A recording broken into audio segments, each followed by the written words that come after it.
Does Sunday evening feel like a ticking clock, counting down to a week of stress, pressure, or overwhelm? Maybe you're not dreading Mondays outright, but you're struggling to find focus, energy, or motivation when the work week begins. If either of these sound familiar, you're not alone. In today's episode, I'll break down why this happens and share actionable strategies to turn Sunday dread into a productive and confident start to your week. Let's dive in.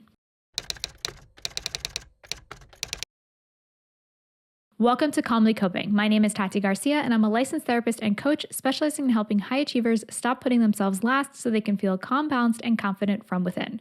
If this topic interests you, then please like, subscribe, and hit the notification bell so you'll be notified every time I release a new episode.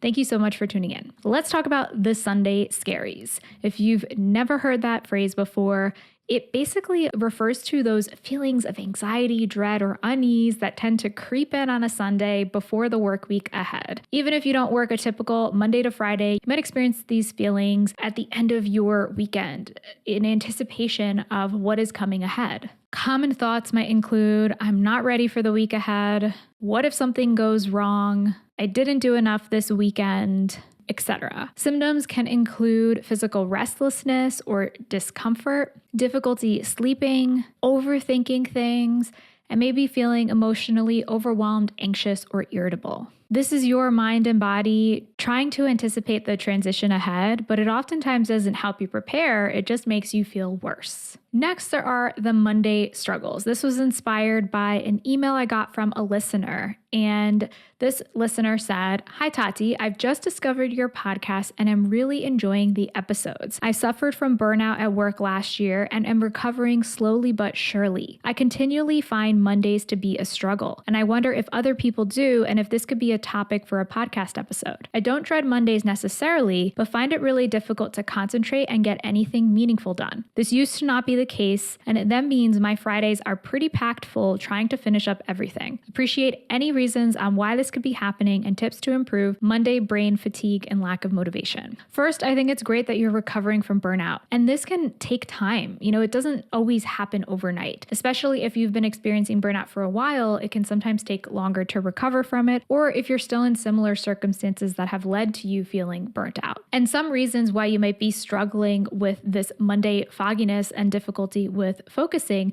could be because of emotional exhaustion. So maybe if your Sunday or your weekend hasn't been restorative, this can carry into the next week. It could also be this burnout recovery that you were talking about. Rebuilding mental focus can take time, especially after periods of high stress. And this is normal and okay. And it's important to be compassionate with yourself throughout the process. And it can also be a concept that's known as cognitive inertia. So this is when you're shifting from a relaxed weekend, maybe where you don't have a structure or less responsibility. Even if you have some responsibilities, many times you have more control over them, and then maybe into a structured work week. And this can kind of feel like whiplash. It can feel like you're going from relaxing, doing whatever you want, then into all of these expectations and this rigid structure, and this can sometimes be a difficult transition. So this cognitive inertia is you feeling stuck because you're resisting that transition. So now let's get actionable and let's talk about some quick tips to help you manage the Sunday scaries and deal with the Monday struggles to help you to improve focus and confidence when you're returning to your work week. My first tip is to transition with intention. So this looks like ending your Friday by organizing tasks for the next week and wrapping things up as much as you can. Now, we're not always going to be able to get everything done on our to-do lists at the end of the week, and that's okay.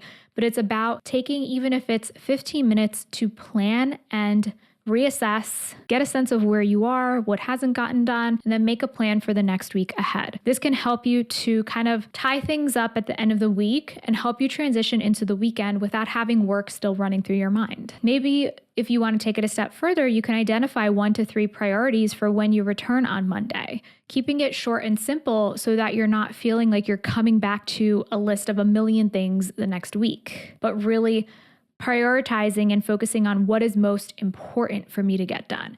We all have those little tasks and things that need to get done, and that's okay, but what is the most important priority for you to focus on in the week ahead? And another way to help you transition is being intentional with how you're relaxing during the weekend, making sure that you're taking time for yourself to do the things that you need to do, whether that looks like for you personally, if you find I need to spend time socializing and that's really important. I need to spend time cleaning and that's really important for me to feel recharged. Or maybe you need to spend time by yourself doing hobbies, getting outside, identifying what it is that helps you to feel recharged and ensuring that you're doing that thing while disconnecting from work, not checking emails, not thinking about work. And if you do think about work, kind of catch yourself and say, I'm going to address this when I return on Monday morning. And another practical routine that can help is creating a calming ritual for your Sunday evening. So maybe you might spend some time journaling or meditating or doing something that is going to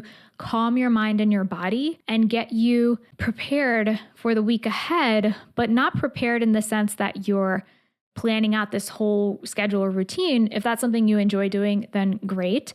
But prepared in the sense of calming your nervous system, calming your mind and your body. And if possible, I suggest keeping Sunday as a day for rest, or at least one day during the week where you're not doing any work-related tasks or responsibilities. The next tip is to set up Monday for success. So this can look like starting with small tasks Monday morning to build momentum. Maybe you're carving out specific time to just get caught up with your inbox or to get those little tasks that you know you need to do done and that can help you to feel more productive, but that don't require a lot of energy and focus.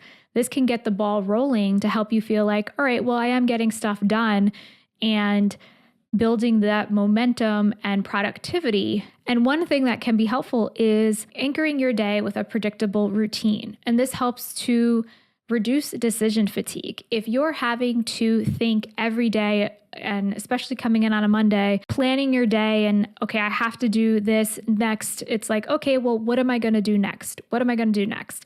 If you can create some sort of predictable routine, even if it's not the same tasks every week, but even if it's just the first hour of my day, I focus on shallow tasks. This is a concept from Cal Newport's book, Deep Work, but this is more like I was talking about checking emails, getting small administrative things done. And then maybe the next hour or two, I'm going to focus on deep work, or maybe you have a meeting or something that you have to attend. But if you can create, even if it's some sort of loose routine or structure, that can help to reduce the energy and willpower that could be taken up if you're having to decide every second, this is, what am I going to do next? Oh, well, and you're having to like reprioritize your list and your action and your tasks all throughout the day. So creating some sort of routine, in the beginning, it may not feel like it's necessarily going on autopilot, but the more and more that you do it, then the more used to it you will become and the easier it will become over time. And the easier it will be to get into a certain sort of mindset and focused routine. The next tip is to prioritize self-care. So begin the day for you. And this could be as short or as long as you want it to be. So maybe starting with hydration, drinking a glass of water, or enjoying your morning cup of coffee or tea, having a healthy breakfast, anything that's going to help you to fuel yourself for the day ahead. Because if you're skipping breakfast, then that's going to make it harder to have the energy to focus and do the things you need to do for the day ahead. If you find that you're feeling anxious Monday morning, or you're feeling scatterbrained and having difficulty focusing, integrating a practice such as a meditation, even if it's a short 5-minute meditation, or deep breathing, or even journaling to clear out the clutter can be really helpful. I have a lot of resources for all of those tactics in my podcast. You can just search for calmly coping journaling, calmly coping meditation, and you'll find a lot of suggestions. And my next tip is to reframe your mindset. So this can have a big impact. If you're starting your week thinking, oh, it's Monday, I have such a busy week ahead, I'm never going to be able to get through this, then that's going to make you feel discouraged. It's going to make you feel like, oh man, I have to do this again. It's going to make you feel terrible versus I have a fresh start this week. Let me make the most of this. Let me go in with a positive mindset and do the best that I can. Sure, things might get busy from time to time. Sure, it might be not exactly what I want to be doing, but I'm going to focus on making the best of this. So try and think about 1 to 2 things that you're excited about for the week ahead to create this shift. Even if it's something small, even if it's something that is not work related, but you get to talk to your colleagues that you enjoy spending time with, or maybe it's a project that you're working on that you're looking forward to. Shifting that mindset and reframing the way that you're thinking about things can help to shift how you're feeling and put you in a different state of mind when you are addressing the week ahead and when you are beginning things. If you're ready to tackle Mondays with confidence, I have a lot more tips on how to be productive without burning out in my free guide that is called exactly that. You can find actionable steps to take control of your time and energy at calmlycoping.com/productive. You can also find the link in the description. If you found this episode helpful, then please leave a review if you're listening to the podcast. Leave a comment if you are watching on YouTube or Spotify, and please share it with someone who you think could benefit from these tips, because your support makes a huge difference. While you wait for the next episode, I have other episodes about calming your mind, improving work-life balance, and feeling more confident from within. You can check out these episodes here. Thank you so much for tuning in today, and until next time, be calm.